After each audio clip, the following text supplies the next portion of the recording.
Okay, hi. Thank you. Uh, in your intro here, you mentioned about regulations that works for all countries, or regulation about currencies. Then you mentioned the exchange rate. So your body paragraph should talk about regulation that's work for all countries' currencies. Um, Then you explains about the disadvantages for some countries. Maybe that's going to be your first body paragraph. Yeah. When I look at here, an example of how globalization has become disadvantages to countries is the gold standard. Um, you should not mention the gold standard for the first sentence actually, because you're going to say here, you promise to say um, regulation that works for all countries' currency, such as a worldwide system exchange rate. Um, you should mention that one first in your first body paragraph, yeah, not the drawbacks.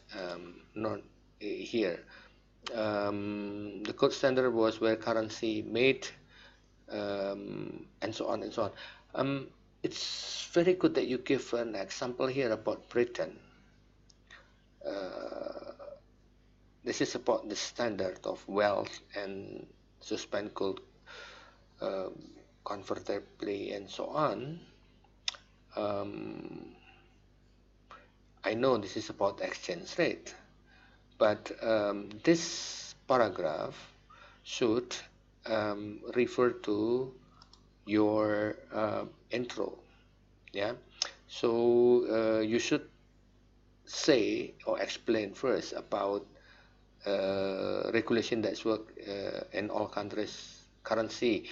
An example, of course, about the gold standard. Yeah, um, not saying the disadvantages first.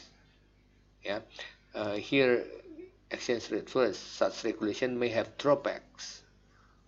So the drawbacks of the regulation. Yeah, that should be in your first paragraph. Then the second body paragraph, maybe you can, if you want to, or you promise here that you explain the disadvantages. Yeah. So here it's more on here first, uh, regulation that works for all countries' currency. Or as a worldwide system exchange rate, you should explain that one first before you go on into this disadvantages. This should be the second body paragraph. Yeah, but your English is very good, just a little bit consistent with the flow of your essay. Thank you.